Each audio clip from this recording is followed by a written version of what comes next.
Buenas tardes, hermanos y hermanas. Mi nombre es Jaime Mendoza, pastor de la Asamblea de Dios y director de la Dirección Nacional de Educación Cristiana. Se le conoce como DINEC.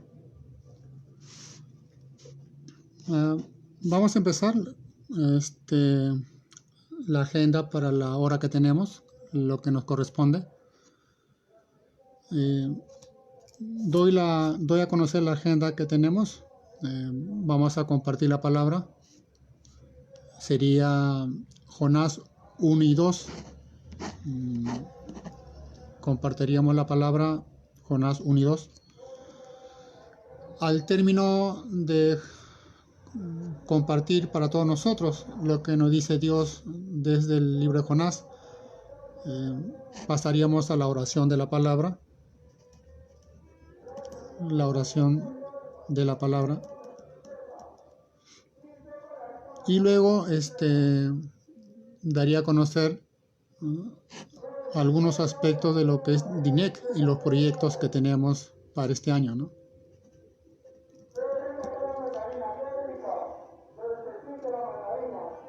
Antes que nada, antes que empecemos, oremos para que así el Señor nos bendiga por su palabra y nos ponga la disposición necesaria en esta hora que tenemos, ¿no? Oremos.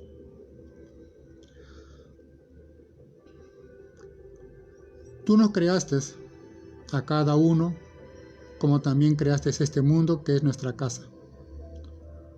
No solamente la creaste, sino que también la preservas para que pueda continuar en cada día, año y tiempo. Y también, Señor, nos has salvado a cada uno por la fe en Cristo, por la cual pasamos a ser hijos tuyos, hijos de Dios. Y al habernos salvado a cada uno de nosotros, ya no solamente eres Dios y Creador, sino que también eres el Padre de todos nosotros. Y como buen Padre que nos salvaste, también preservas a cada uno de nosotros en la fe. Hoy vivimos tiempos difíciles, Señor, y nosotros venimos a ti para que tú nos consueles, nos fortalezcas, nos des a conocer de cómo hemos de entender estos tiempos y así tener una certeza, seguridad, estabilidad, inclusive servirte en estos tiempos difíciles. Queremos hacerlo y por eso venimos a ti, Señor, para que nos asistas, nos fortalezcas y nos dirijas por tu palabra. Tenemos muchos temores, miedos, inclusive dudas tenemos, Señor. Pero venimos con todo lo que nosotros somos porque confiamos que tú eres nuestro Padre y buen Maestro. Nos hablarás, nos guiarás, nos orientarás y a eso venimos para que cuando podamos oír tu palabra, no solo de oídas, sino que también de corazón y espíritu, salgamos fortalecidos y confiados en que no estamos solos en este mundo y que el bien al final de todo triunfará, Señor. Háblanos a nosotros, a cada uno, y habla también a cada congregación dispersa en el mundo, grande o pequeña, rica o pobre, con pastor o sin pastor. A cada una de ellas te pedimos que tú los bendigas por tu palabra y tu espíritu, Señor. Venimos a conocerte y permite que eso acontezca. Te lo pedimos todos en Cristo nuestro Señor. Amén. Empezamos con una cuestión previa en cuanto a la palabra, hermanos. La iglesia cristiana es una iglesia de la palabra. Ella depende de la palabra. Sin la predicación de la palabra nunca existiría la iglesia. La contraparte de esto sería las religiones o iglesias que son de ritos y fórmulas. Esas iglesias dependen mucho más de ritos, prácticas rituales, de esas dependen. y en eso abunda mucho en el mundo. Nosotros en ese aspecto somos una iglesia de la palabra. Dios obró en la historia de la redención, en la historia humana, y esos hechos de Dios en la historia quedaron registrados en la palabra, por la cual ahora nuestro buen Dios es sujeto a ser conocido. Lo podemos conocer ahora a Él. Si Él nunca hubiera intervenido en la historia y nunca se hubiera hecho en carne, nosotros nunca podríamos hablar de Dios, como tampoco podríamos predicar de Él, porque no sabríamos exactamente quién y cómo es Él. Pero cuando Él intervino en la historia y se hace hombre, es sujeto a ser conocido, y ahora tú y yo podemos conocer a Dios a través de sus hechos y a través de su Hijo. Y Él mismo, Jesús, estableció la norma. Quien conoce al Hijo, conoce al Padre. Los hechos de Dios, como los hechos de Cristo, están puestos en este libro. Por eso la iglesia cristiana es la iglesia de un solo libro. Dependemos de esta. No solamente es tenerla, hermanos, no solamente es leerla, es entenderla correctamente, es comprenderla como se escribió originalmente, como lo que Jonás escribió y de lo que Israel entendió, como lo que Lucas escribió, el Evangelio de Lucas, y cómo sus destinatarios lo entendieron. Solo cuando nosotros entendemos a Lucas, que implica entender a Dios, tenemos palabra de Dios. En ese punto, cuando se lee la palabra, no es un asunto de que debemos entender la palabra como yo la entiendo, sino como el autor original la escribió, porque entender al autor original es comprender a Dios, porque Dios inspiró a tales profetas y apóstoles. Si nosotros conocemos la palabra, conocemos a Dios. Eso implica que no hay otra manera de que nosotros podamos conocer a Dios si no es por su palabra. Si eso es así, ¿no? Entonces es importante que nosotros podamos permanecer en la palabra, porque solo quien permanece en escrito está, permanece en Dios. Tenemos la palabra, ya que cielo y tierra pasarán, mas su palabra no pasará. Su palabra nos da estabilidad, nos da continuidad, nos da identidad. No hay otra manera de que nosotros podamos superar las vicisitudes del mundo, las situaciones cambiantes, no solamente de los tiempos, de las sociedades, sino también inclusive de nosotros mismos también, si no es por su palabra. Quien permanece en la palabra, permanece en Dios. Y hoy más que nunca, se tiene que hacer una distinción gravitante entre lo que piensa el mundo acerca de situaciones críticas y lo que piensan las religiones acerca de las situaciones críticas. Entre estos dos polos estamos nosotros, la iglesia del Señor, que permanece en la palabra, tiene otra manera de ver y otra manera de actuar en situaciones de crisis. Dicho eso, hermanos, pasamos al capítulo 1 de Jonás.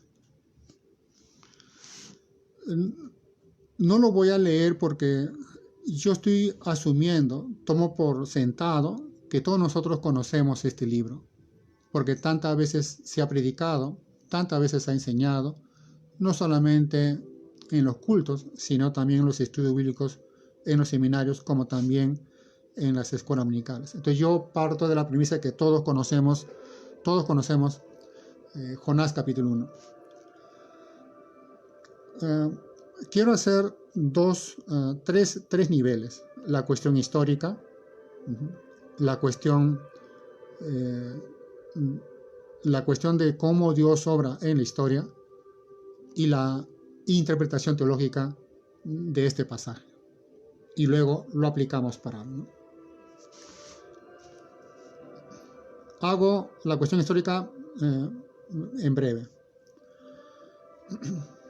Estaríamos hablando siglo VIII, ya cuando Asiria ha visitado tantas veces al reino del norte. Y Jonás pertenece al reino del norte, al de Galilea, pertenece ahí, y repentinamente Dios le habla y le da un mandato, ¿no? Levántate y ve a Nínive, aquella gran ciudad.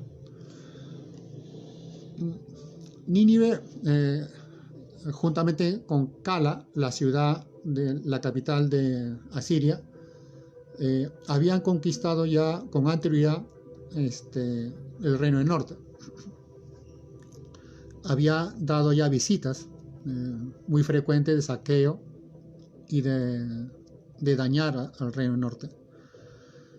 Y entonces Jonás desobedece la palabra, no hay una respuesta, sino en el acto él desobedece la palabra, y Jonás decide ir a Tarsis. Tarsis está en ruta a España. Jope es uno de los puertos del mar Mediterráneo, y en Jope compra el pasaje en una barca y se dirige cruzando el mar Mediterráneo al frente a llegar a Tarsis, como que por España y Grecia, ¿no? Nínive estaría en la parte opuesta. La distancia es mucho más corta, la de Nínive, a comparación de Tarsis. Sin embargo, él decide ir a Tarsis. Una pregunta válida: ¿por qué él decide ir a Tarsis?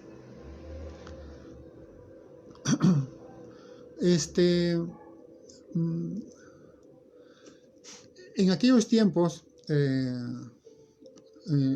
los pueblos o las naciones tenían sus propias deidades, y cada dios era un dios territorial. Significaba que para Egipto tal deidad, y esa deidad solamente tenía señorío y era soberano en ese territorio de Egipto, pero no tenía poder y alcance en otras naciones. De igual modo con Asiria, de igual modo con los otros. Un ejemplo de esto muy notorio, que ya lo hace más particular, son los griegos, porque los griegos tendrían dioses para cada acontecimiento de la vida. Entonces, en aquellos tiempos los dioses eran territoriales, y así como las naciones paganas tenían una deidad soberana sobre ese territorio, el caso de Jehová se suponía que era el Dios de Israel y solamente era para Israel. Jonás no quiere ir a Nínive por la razón de que ese imperio en aquellos tiempos ya había visitado con intención de conquista y deterioro al reino del norte. Así que en ese aspecto Jonás le era enemigo a Siria, incluido Nínive, y en ese aspecto muy nacionalista, ¿qué podría decir un profeta conquistado a una nación imperio como conquistador? ¿Qué podría decir, ¿no? Y era uno, y visitar la capital del imperio, que en ese caso Nínive, ¿no? Entonces hay un cierto orgullo de él de no obedecer. Y también la otra razón es porque ante la palabra de Dios él actúa en hacer lo contrario. Podría haberse ido a otra nación, distinto a Israel, pero él decide cruzar el mar Mediterráneo e intentar llegar a Tarsis, ¿no? La lógica de él debe ser que si Jehová es un Dios de Israel, dudo que pueda ser Dios del Mediterráneo o de los mares. En ese aspecto, él estaría muy confiado que si va al mar Mediterráneo, Jehová nunca le podría hacer daño. Y se va más distante, Tarsis, distinto que Israel, por la distancia misma, no tendría alcance Jehová para poder castigar a Jonás estando en Tarsis. Los planes de Jonás estaban bien calculados, como que ciertamente iba a dar resultado, tanto así que cuando sube a la barca, va a la parte del sótano y en el último espacio, ahí decide él dormir tranquilo, seguro y confiado por la decisión que él había tomado. Y esta barca era una barca, intento recordar, creo que aproximadamente entre 20 y 25 tripulantes, aproximadamente, ¿no? Y es aquí donde quiero hacer un corte para poder entrar a la relación. Del 1 al 2, la relación de Dios con Jonás es directa. Dios habla, Jonás escucha, entiende y en su voluntad decide no obedecer, ¿no? Ahora, hecha la desobediencia, que de parte de Jonás ya es a partir del capítulo 3 hasta el capítulo, no, disculpen, verso 3 hasta el verso 16, él es él quien actúa, es él quien reacciona ante la palabra de Dios, y su reacción es negativa, la desobediencia es, ¿no? Entonces, cuando nosotros desobedecemos a Dios, dejando la relación directa, sin mediación alguna de objeto ni individuos, entonces Dios pasa, por la condición de desobediencia, pasa una relación indirecta con nosotros. Es decir, Dios ya no nos va a hablar directamente, sino a través de hechos, sucesos y acontecimientos en la vida. Cuando Jonás ya está en dirección a Tarsis, en la nave propiamente, se embarca para, como dice el verso 3, ¿no? La parte final, ¿no? Y se embarcó para irse con ellos a Tarsis, lejos de la presencia de Jehová, ¿no? Cosa que para él la presencia está limitada geográficamente, porque antiguamente se entendía que los dioses eran territoriales, y que si un dios ganaba si una nación ganaba a otra nación, no era por la fuerza militar de la nación, sino por el poder de esa deidad sobre la otra deidad, ¿no? Entonces es acá, en el verso 4, donde empieza Dios a actuar providencialmente, pero indirectamente para con Jonás, ya que la situación de la relación es Dios y Jonás. El verso 4, pero Jehová hizo soplar un gran viento en el mar, y hubo en el mar una tempestad tan grande que se pensó que se partiría la nave. Es una tempestad para cercar y ubicar la nave en la que está Jonás, ¿no? Entonces en ese punto es Dios quien está preocupado por Jonás, y es Dios quien lo cerca por la tempestad. No es que encuentra, cerca para poder abocarse a la nave en la que está Jonás. El verso 5, esta tempestad era tan grande que se pensó que se partiría la nave, ¿no? Y el verso 5, los marineros tuvieron miedo y cada uno clamaba a su Dios. Luego echaron al mar los enseres que había en la nave para descargarla de ellos. Mientras tanto, Jonás había bajado al interior de la nave y se había echado a dormir. 2 puntos ahí, hermanos. Se supone que nosotros somos los más civilizados por todo lo que nos rodea, sin embargo, no superamos a los antiguos. Estos marinos, estos antiguos, tenían una perspectiva teológica de la vida y la realidad y los acontecimientos. Ellos entendían muy bien que ningún acontecimiento pueda ocurrir si los dioses no intervienen. Es tanto así que en el caso de ellos, los marineros tuvieron miedo y cada uno clamaba a su Dios. En el sentido de que no hay nada que acontezca si los dioses no lo permiten, ya que ellos decidieron que esto acontezca. Entonces es un asunto en que hay que clamar y hay que pedir a los dioses para que puedan intervenir y dar término a este asunto, ¿no? Pero creo que ellos tenían una mejor consideración de lo sobrenatural sobre la vida natural, ¿no? Opuesto a esto vendría a ser lo de Jonás. Jonás, mientras que los marinos están muy preocupados de la situación, Jonás está muy tranquilo. Jonás está muy sosegado, dormido. A él no le interesa a los marinos, tampoco la nave, tampoco los mares, ¿no? No le interesa.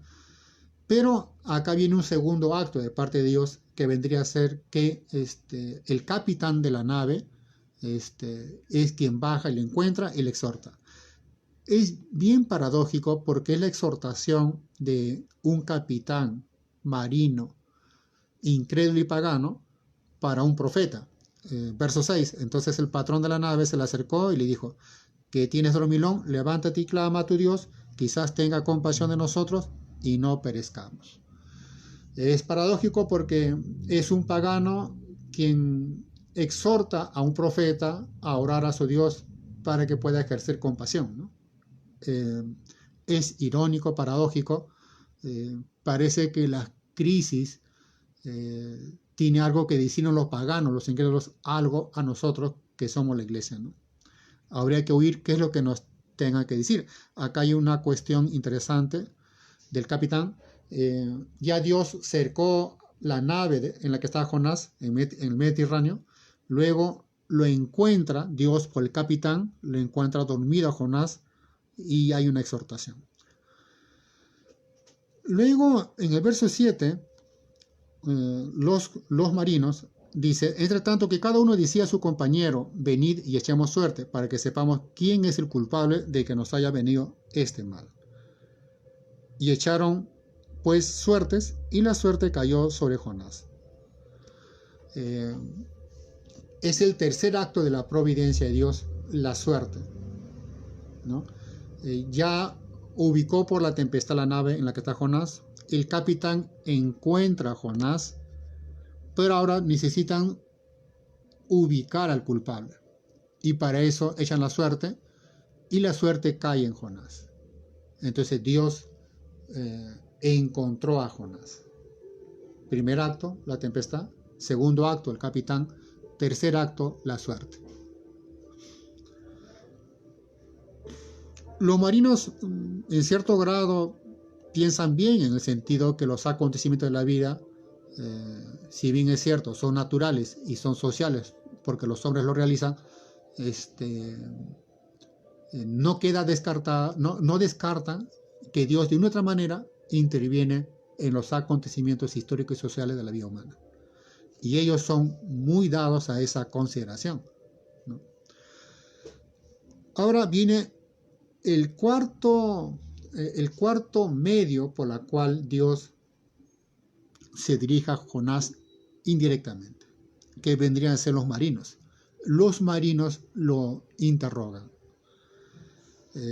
Vayamos con la interrogación.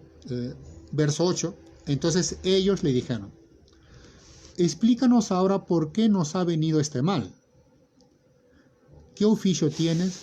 ¿De dónde vienes? ¿Cuál es tu tierra? ¿Y de qué pueblo eres?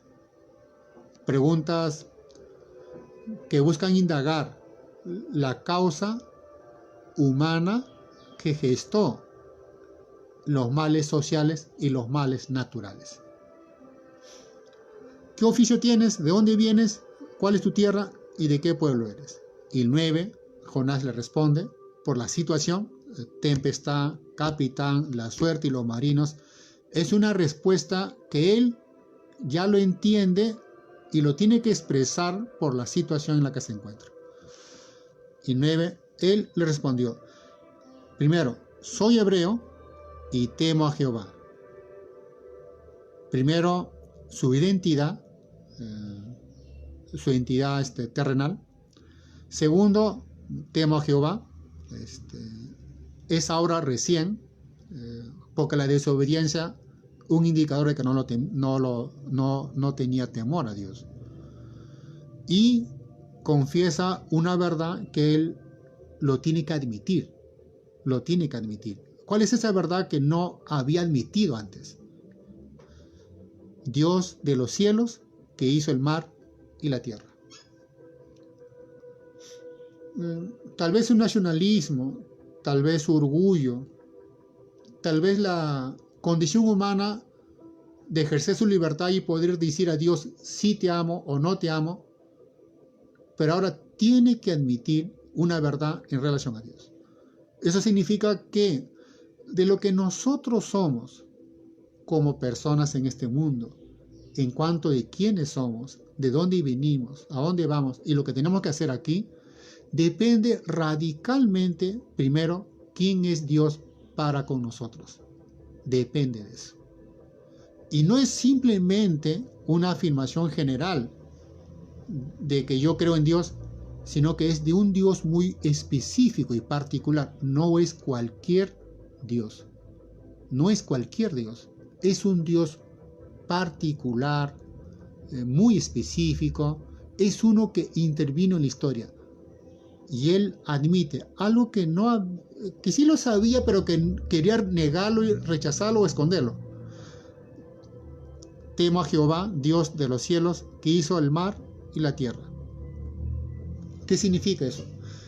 Primero, es un Dios particular que intervino en la historia. No es cualquier Dios. ¿Quién? Jehová, que liberó a Israel de Egipto y que en el monte Sinaí reveló su identidad y que en la historia progresivamente se dio a conocer. Entonces no es un Dios cualquiera.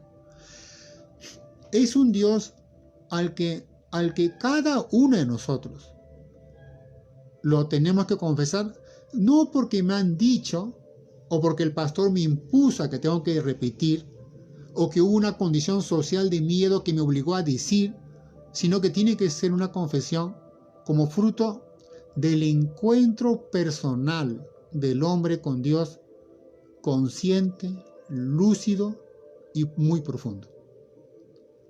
No es una confesión porque el mundo lo dice, la iglesia lo dice, los libros lo dicen. Es una confesión radicalmente existencial. ¿En qué contexto? En el contexto en el que él se encuentra en una situación trágica y tiene que confesar, pero es una confesión lúcida y dice una confesión correspondientemente con lo que es la realidad. No es una confesión idealista, romántica, confesional, general, no la es.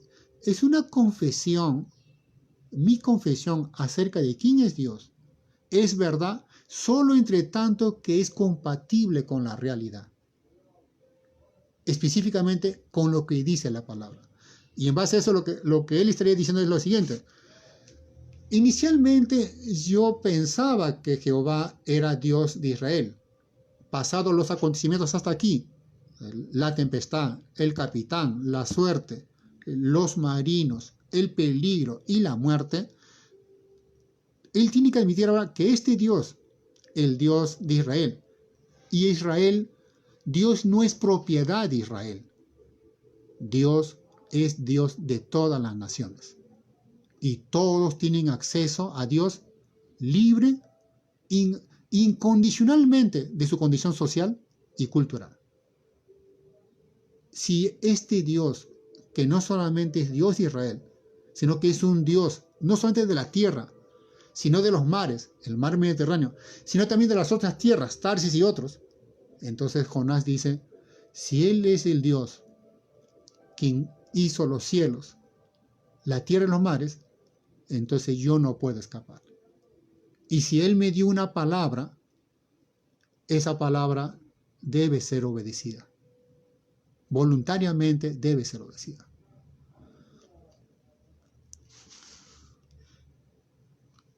Lo que nosotros digamos de quién es Dios para nosotros depende radical y profundamente de quiénes somos nosotros.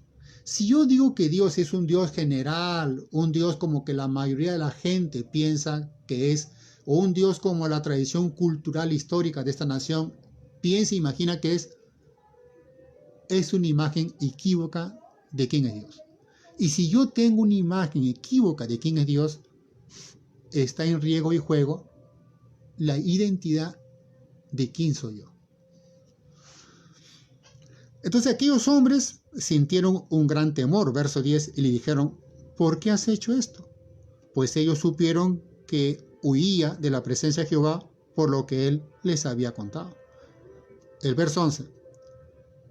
Como el mar se embravecía cada vez más, le preguntaron. Y quiero enfatizar ahí un poco, ¿no? Es interesante que los marinos están preocupados colectivamente. Tanto así que el capitán se encarga de molestar a Jonás. Los marinos tienen una conciencia colectiva. Me parece que es acertado, ¿no? Mas Jonás tiene una conciencia mucho más individual. Se interesa por él mismo, su comodidad, su estabilidad, su tranquilidad, ¿no? Y entonces, tanto cuando le cuentan todo lo que aconteció entre Dios y Jonás, los marinos le exhortan. No solamente el capitán le exhortó de que tiene que orar a Dios, sino que los marinos le exhortan de que tomó una decisión sin no tomar en cuenta a los demás. No le importó lo que le vaya a acontecer a los marinos. Y en ese aspecto, Jonás fue totalmente un mundano, porque quien toma decisiones egoístas, donde no nos importa a los demás, esas decisiones traen dolor, daño, miseria y muerte a los demás. Porque la exhortación de los marinos es bien puntual. Es bien puntual. Verso 10. Aquellos hombres sintieron gran temor y le dijeron, ¿por qué has hecho esto? En el sentido de que es normal que si Dios habla, hay que obedecer, es normal eso. ¿Por qué tú has desobedecido? Y tú sabes muy bien que cuando se desobedece a Dios, los males afectan por esa decisión a todos los demás del entorno.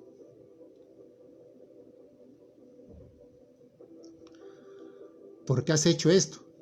Pues ellos supieron que huía de la presencia de Jehová por lo que él había contado. Verso 11. Como el mar se embravecía cada vez más, le preguntaron, ¿qué haríamos contigo para que el mar se nos aquiete? Pregunta muy puntual y clara, en el sentido de que si tú eres el problema, ya que tú has desobedecido a Dios, entonces tú debes saber cómo se soluciona ese problema, pues tú debes conocer cómo es Dios. Dicho y hecho, hasta ahí, en esa perspectiva, ¿qué haríamos contigo para que el mar se nos aquiete? De una otra manera, la situación que ellos plantean es que toda situación en la vida humana, social, tiene un carácter teológico. Los problemas pueden manifestarse social, política, económicamente, y que cada uno de los profesionales de esa ciencia va a decir que el problema es político y la solución es política. La dificultad es económica y la solución es económica. Pero para estos marinos, y eso también es en la historia de la Biblia, puede manifestarse el problema en todas las dimensiones sociales y humanas. Pero en el fondo, la causa del problema es teológico. Es la relación con Dios. Como tú has desobedecido a Dios, solo tú sabes cómo solucionar ese problema. Porque el problema es con Dios y la solución es con Él, y tú debes saber eso exactamente.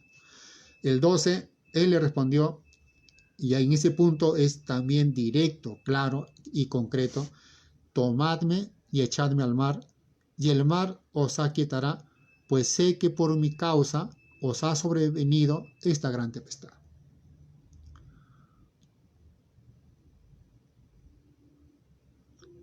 ¿Qué dice ese verso? Y en todo el contexto, ¿cuál es el sentido de tales versos? ¿Cuál es el sentido? Primero, admite que él es el culpable de la situación. Por la desobediencia de él, aconteció la tempestad, el caos y el desorden y el riesgo de peligro y muerte en los marinos, y los males sociales fueron gestados por él. Y él mismo dice, pues sé que por mi causa os ha sobrevenido esta gran tempestad. ¿Y cómo se soluciona eso? Bien claro y directo. Ustedes me toman y me echan al mar. ¿Por qué? Porque al tirar a Jonás al mar, a las profundidades del mar, es muerte segura. Y la paga del pecado es la muerte. No solamente admite la culpa, admite la consecuencia de la culpa, admite la sanción, el castigo de la muerte al culpable. Él admite, soy culpable, y reconoce que la solución a eso es la muerte de él. Quiero avanzar para darle una síntesis de la perspectiva de Jonás en el capítulo 1.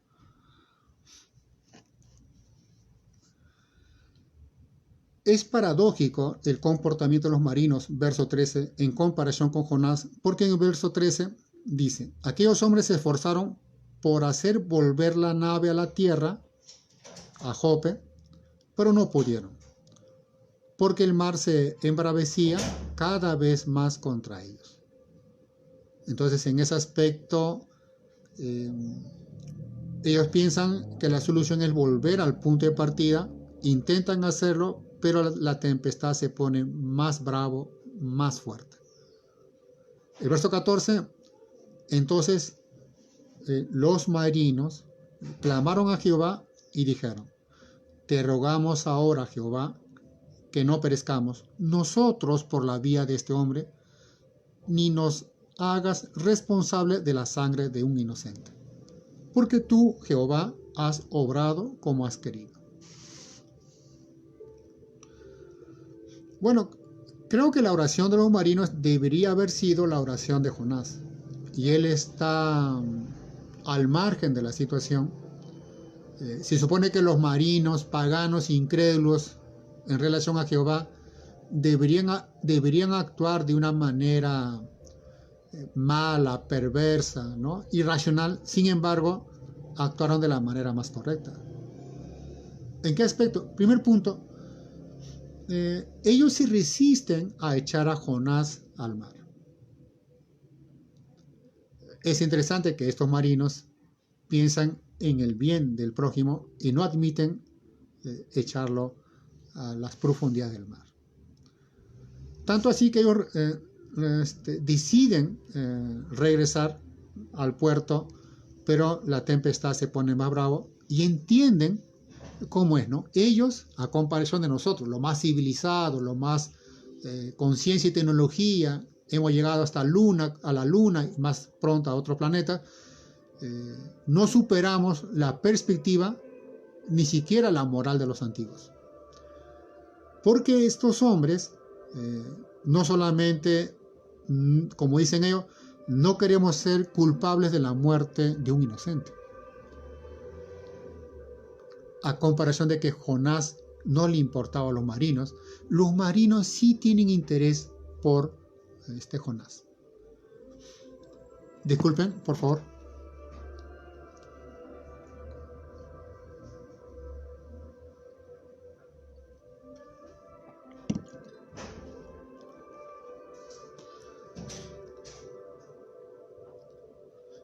Y se supone que Jonás debería orar. Sin embargo, son los marinos quienes oran a Jehová, no a sus dioses, sino a Jehová. Y los marinos no quieren ser culpables de la muerte de un inocente. Pero por las circunstancias leen muy bien la providencia y se dirigen a Jehová y hacen una oración para que puedan proceder en acto a la palabra dicha por Jonás. Diríamos que ellos han pensado mucho más que el ámbito natural está dirigido por el ámbito sobrenatural. Son mucho más conscientes de que la fuerza espiritual de ese mundo sobrenatural afecta significativamente en este mundo natural. Que no hay nada que pueda acontecer si nosotros no nos dirigimos a Dios. Y ellos aceptan esto, ¿no? Y oran, y una vez hecho la oración, porque de una otra manera, ellos no se dirigen a un Dios cualquiera, se dirigen a Jehová Dios. De una otra manera, hay una referencia histórica de quién es Jehová, y se dirigen a Él, y actúan y mencionan las palabras correspondientemente a cómo es Jehová, ¿no? Que no perezcamos nosotros por la vía de este hombre, ni nos haga responsable de la sangre de un inocente. No permita que por la desobediencia de él vayamos a morir, pero tampoco queremos nosotros ser culpables de la muerte de un inocente, aunque él haya hecho esto, ¿no? Y la frase final es fascinante. Porque tú, Jehová, has obrado como has querido. ¿A qué se refiere con eso? Es lo que nosotros vemos atrás.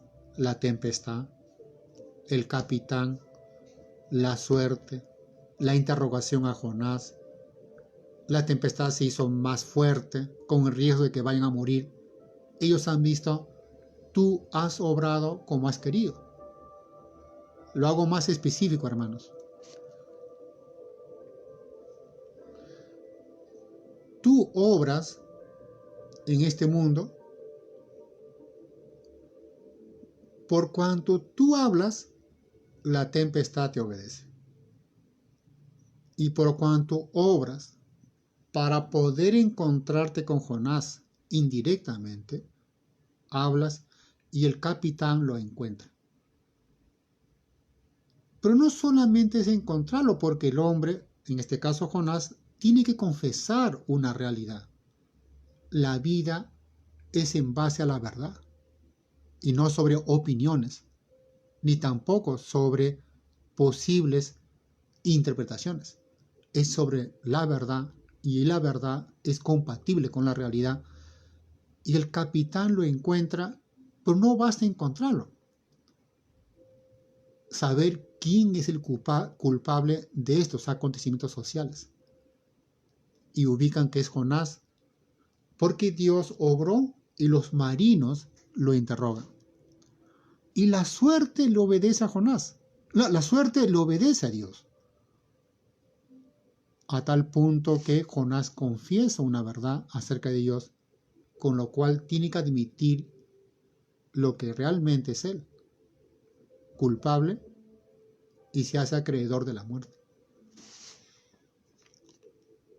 Los marinos, en el verso 15, tomaron luego a Jonás y lo echaron al mar, y se aquietó el furor del mar. Sintieron aquellos hombres gran temor por Jehová. Tómelo temor no como miedo, sino como consideración y respeto. Porque si él ha actuado así, merece no miedo, sino respeto y consideración. Por decirlo, si él ha actuado así, vale ser considerado en la vida, vale ser tomado en cuenta en la vida. Le ofrecieron un sacrificio. Sacrificio no es tanto la traducción del hebreo, le ofrecen compromisos a él.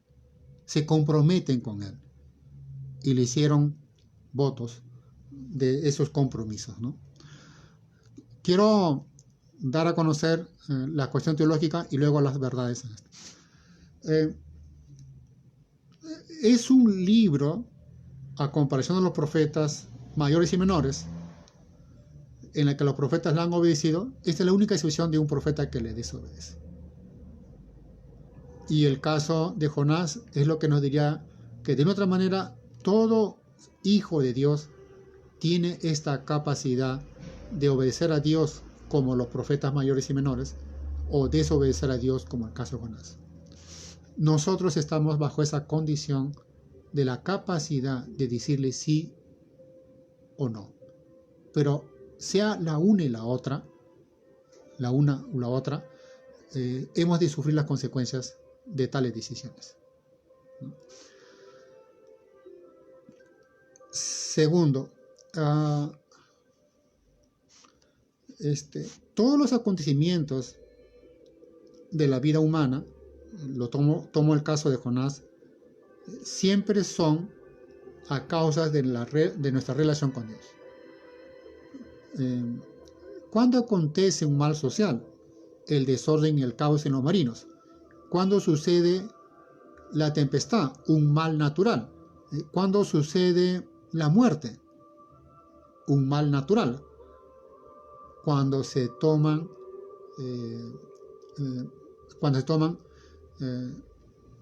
decisiones equívocas, cuando el hombre gesta un mal moral, hace una decisión totalmente egoísta. Me refiero a egoísta, es aquella decisión en la que no toma la palabra de Dios o el mandato de Dios, no la toma, como tampoco toma en cuenta, al no tomar en cuenta a Dios, tampoco tomaría en cuenta a los marinos ni a los demás. Significa que lo que dice el capítulo 1 es que si yo desobedezco a Dios, un mal teológico, porque es mi decisión en relación a Dios, un mal teológico, hace que yo tome una decisión equívoca, un mal moral, porque toda decisión es en relación a otros. Y en ese aspecto, esa decisión puede ser acertada o equívoca, pero si es equívoca, es un mal moral. Si yo realizo un mal teológico, desobedecer a Dios, evidentemente tomaré una mala decisión, una decisión errada, equívoca, egoísta, individualista. Y esa decisión egoísta gestará males sociales, porque perjudicará a otros, dañará a otros, genera caos y desorden. Los marinos estaban preocupados. Un mal teológico en relación a Dios, un mal moral, la decisión, un mal social en relación a otros y el mal natural. ¿En qué aspecto? La tempestad y la muerte. Si uno nota las cadenas, nos percatamos en fijarnos en la tempestad, pero este es resultado de males sociales, males morales y mal teológico en relación a Dios. Los políticos dirían, es un problema político, que los políticos lo solucionan. Es un problema económico, que el ministro de Economía lo solucione. Es un problema psicológico o un problema cultural, pero la raíz del problema humano, social y natural es un problema teológico, su relación con Dios.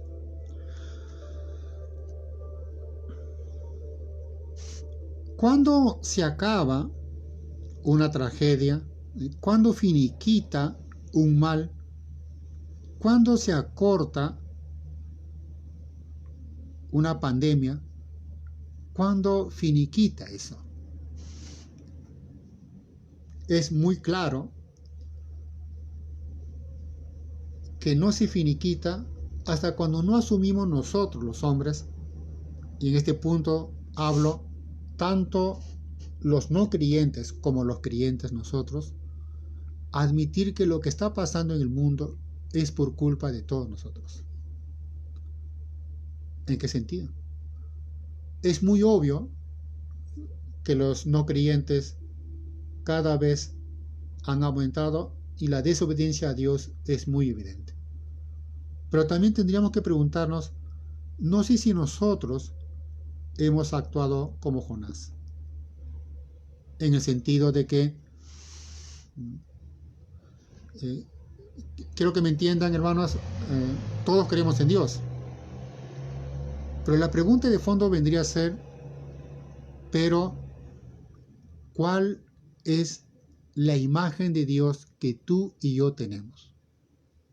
No es solamente el término Dios, no es solamente la palabra de Dios, no solamente es el ámbito religioso. Se tiene que ser mucho más específico y mucho más concreto escrituralmente. ¿A quién Dios nos estamos refiriendo cuando tú y yo decimos Dios? Porque Jonás en su inicio tenía una imagen de Dios y esa imagen le llevó a tomar una decisión como que ir a Jope, comprar el pasaje, cruzar el mar Mediterráneo y ir hasta Tarsis. Es decir, la imagen de Dios le generó esa decisión. Pero si uno lee más adelante, en la que él dice, soy hebreo y temo a Jehová, y dice, Dios de los cielos, que hizo el mar y la tierra, esa afirmación de Dios, no se puede negar que la imagen de Dios en el verso 9, a lo que él confiesa, es totalmente distinto de lo que estaba al inicio del capítulo.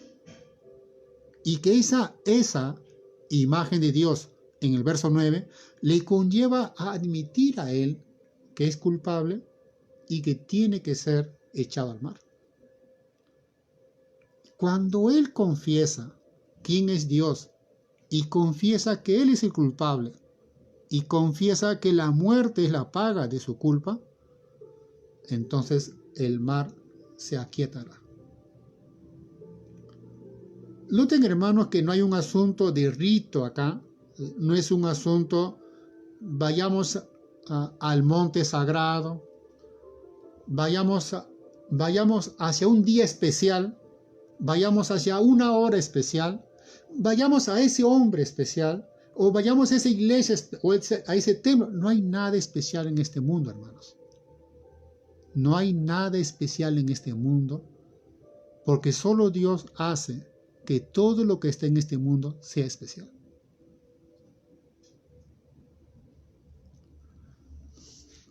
Las religiones piensan que haciendo esto, sucede esto y se cura todo, ¿no? Como los chamanes, los brujos y las religiones que se fundamentan en ritos y fórmulas.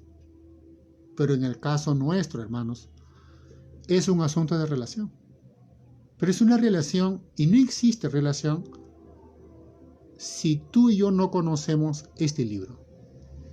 Y no me refiero a tener este libro, tampoco a memorizarla, hermanos, ni tampoco a leerla, a entenderla con la reverencia camerita de quien es su autor. Porque lo que yo tenga que decir de quién es Dios depende radicalmente de lo que dice este libro. Tú y yo no podemos hablar de Dios al margen de lo que dice este libro. Si yo me atrevo a hablar de Dios y de ese mundo al cual tú y yo no conocemos ni sabemos, libremente, y me doy la licencia porque soy creyente y puedo hablar de él ligeramente sin este libro, es un gran error. Y todo lo que yo pueda decir de Dios, realmente de Dios, sin este libro, es opinión y es mentira.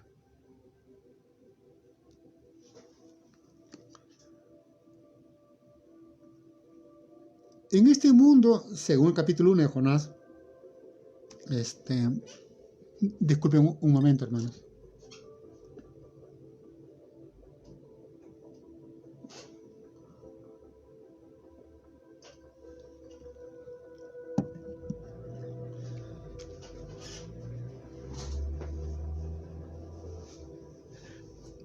Recién me doy cuenta que me pasé de la hora, hermanos.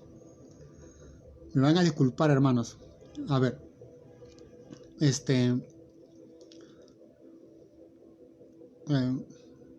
Quiero terminar con lo siguiente, ¿no? Todo lo que acontece en este mundo, sea hechos naturales, morales, sociales, tempestad, muerte, como también suerte, y Jonás, capitán y los marinos, no ocurre si Dios no interviene. Pero lo que dice acá irónicamente es que Todos le obedecen a Dios. La tempestad le obedece, el capitán le obedece a Dios, la suerte le obedece a Dios, los marinos le obedecen a Dios. Y el único que no le obedece a Dios en este capítulo es Jonás, y él se resiste. Y que por las circunstancias, él tiene que confesar y dice una verdad acerca de Dios. No es una, enfatizo, no es un asunto de repetir lo que la gente dice, hermanos, ni lo que el pastor me dice, sino lo que la palabra dice. Y lo que dice la palabra debe ser una comprensión personal, lúcida y consciente de mí como creyente, de saber lo que dice la palabra para que mi decisión personal en este mundo sea compatible con esa imagen de Dios puesta en la palabra. Hoy, más que nunca, todos, creyentes, hombres y mujeres, niños y adultos y ancianos, todos tenemos que ser intérpretes de la palabra. Porque nadie puede conocer a Dios si no conocemos este libro personalmente. Y ese conocer a Dios en su palabra es un conocer personal, diligente, consciente, lúcido y profundo. No es un asunto que yo esté a la espera de lo que me vayan a decir quién es Dios, porque lo que yo tengo que decir es un descubrimiento personal de quién es Dios a la luz de su palabra. Encontrarme con este libro es encontrarme con Dios. Digo más, quien se encuentra con este libro, descubriremos a Dios Trino. Y nuestra relación, vida, historia y destino cambia significativamente. Me quedo ahí, hermanos, por el tiempo. Me van a disculpar por pasarme y haberles dicho que tocaría capítulo 2. Lo pongo como una cuestión hasta cuando Dios lo permita. Y creo que las cosas buenas de Dios se tienen que dar más adelante y espero tener, Dios mediante, una oportunidad para poder continuar con Jonás y así podamos conocer a Dios en su palabra, ¿no? Quiero pasar a orar por la palabra que hemos leído.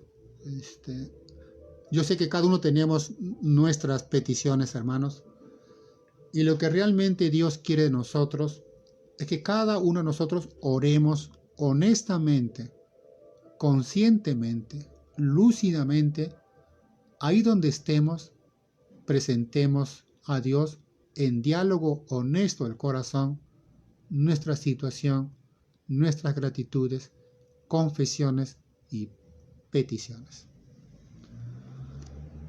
Oremos.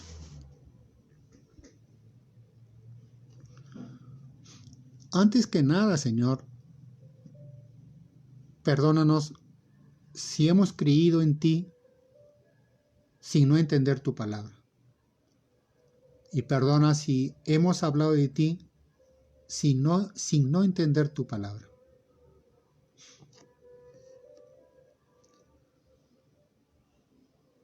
Y perdona las decisiones equívocas que hemos tomado, porque son acertadas, entre tanto sabemos quién realmente eres tú.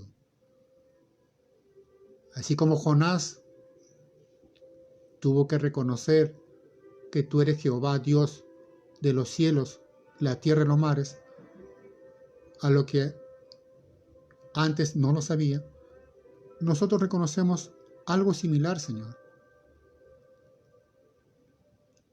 Hoy reconocemos que es posible encontrarnos contigo en las situaciones más difíciles de la vida. Y perdónanos si nosotros nos hemos enamorado y encantado de encontrarnos contigo en las situaciones felices, cómodas, prósperas, románticas y no sé qué más, Señor. Para nosotros, situaciones adversas, trágicas y críticas estas que pasamos. Sin embargo, cuando nos encontremos contigo, Señor, en tu palabra, serán las situaciones más gratas, más agradables, más enriquecedoras, mucho más trascendentales para nuestra vida, y siempre nos recordaremos, Señor. De lo que acontece, Señor, ciertamente es la culpa de nosotros, los hombres, tanto el mundo como tu iglesia, Señor. Porque nosotros como iglesia, de una otra manera, todos somos como Jonases. Perdónanos, Señor, porque no hemos pensado en los demás y nuestras decisiones trajo y gestó muchos males en la sociedad. Y ahí están los males naturales que hablan de la situación grave que hemos cometido. Perdónanos a nosotros nuestras faltas, nuestras desobediencias, nuestros males en pensamientos e intenciones, los nuestros, lo de la familia, la iglesia y la de esta nación, Señor. Eres un Dios bueno y poderoso que no busca situaciones favorables, ventajosas, cómodas, con recursos para ganar y para obrar. Tú eres muy bueno y muy grande en que haces tus intervenciones en las situaciones más críticas, más adversas y trágicas. De esas situaciones así has hecho grandes obras. Tu iglesia, así como Israel, surgió de la esclavitud en Egipto, situación difícil, adversa. Tu iglesia surgió en Jerusalén, ahí donde mataron a Jesús, situación difícil y adversa y trágica. Porque si tú, Señor, no haces el bien en las situaciones difíciles, adversas y trágicas, no eres el Dios del cielo, los mares y la tierra. Y por lo que leemos en tu palabra, tú eres el Dios bueno y todopoderoso de obrar en este mundo y hacer el bien, la justicia y la verdad en las situaciones difíciles y adversas. Tú sabes que somos frágiles. Tú sabes, Señor, que somos débiles, temerosos. De una otra manera, las situaciones como esta nos quiebran. Y venimos a ti para que tú nos fortalezcas, nos consueles, nos sostengas, nos preserves ahí donde estemos. Bendícenos a todos, tu iglesia y esta nación. Te lo pedimos en Cristo. Amén.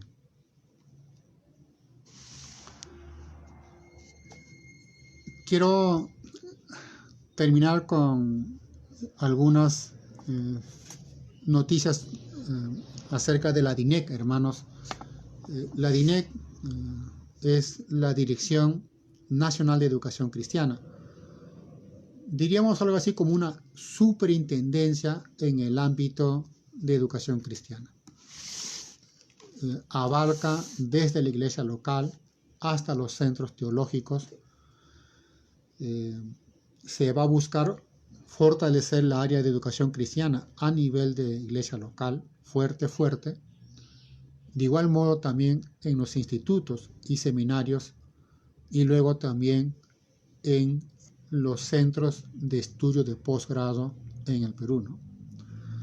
Por lo cual, hermanos, estamos a la espera de que las regiones, son 71 regiones, estamos a la espera de que se nombren los directores de educación cristiana y también de los directores de instituto y seminarios con el criterio y el perfil que la DINEC plantea, ¿no? Y eso se va a remitir una carta a las regiones, son 71 regiones. Es como que diríamos, hay que poner en la dirección de educación cristiana regional como también de los institutos y seminarios a las personas que tienen esta vocación de ser ministros en la docencia, ¿no? Ministros llamados a enseñar, ¿no? En eso. Y si hay un área de departamento de misiones, bueno, que se haga cargo un misionero, ¿no? Y no un maestro. De igual modo también se pide que en el área de DINEC sean los maestros con vocación, con formación, experiencia, ¿no?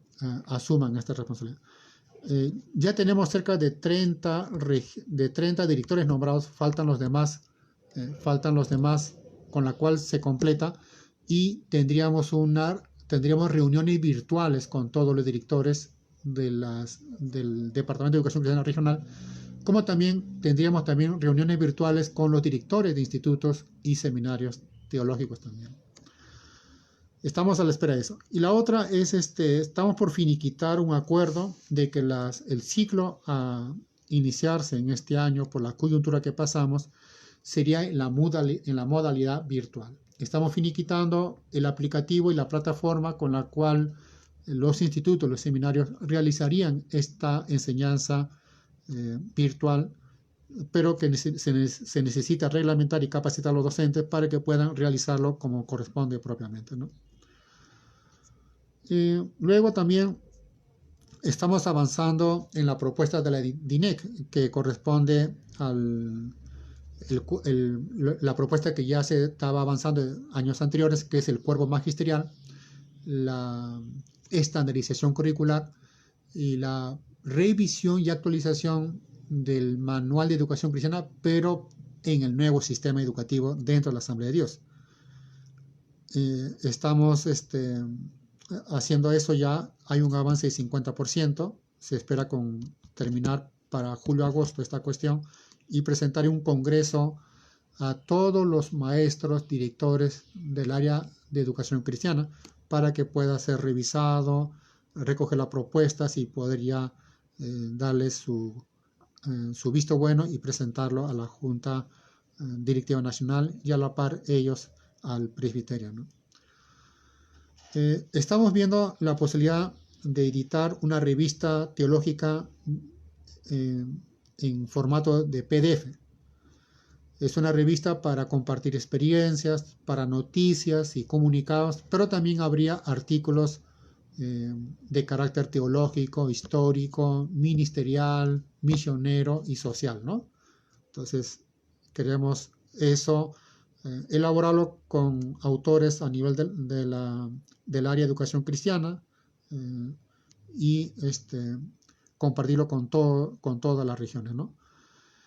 Luego estamos trabajando, la DINEC está trabajando en coordinación con la Junta Directiva Nacional actualmente, vía virtual, ya que no hay posibilidad de ir a la sede nacional, lo hacemos por esta modalidad virtual, tenemos reuniones, pero también estamos en coordinación con los otros ministerios nacionales. A pesar de la coyuntura de la situación, estamos en ejercicio y trabajando, y que si los directores de educación cristiana a nivel regional de las 71 regiones van a ser nombrados, entonces ya habría coordinación y se estaría trabajando ya mucho más a nivel nacional, a nivel regional, ¿no?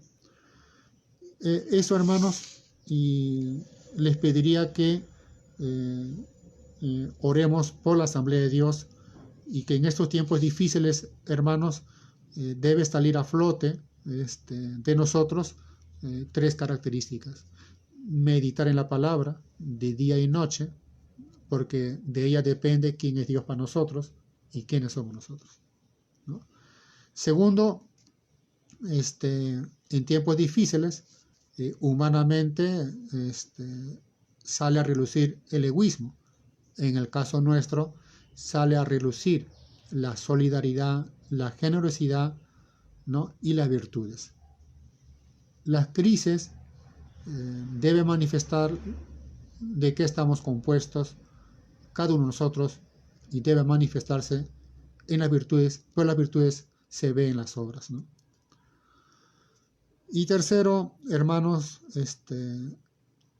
evangelizar, en el sentido de hablar a los demás acerca de Dios, para que cada una de las personas puedan encontrarse con Dios en una situación personal, consciente y lúcida, ¿no?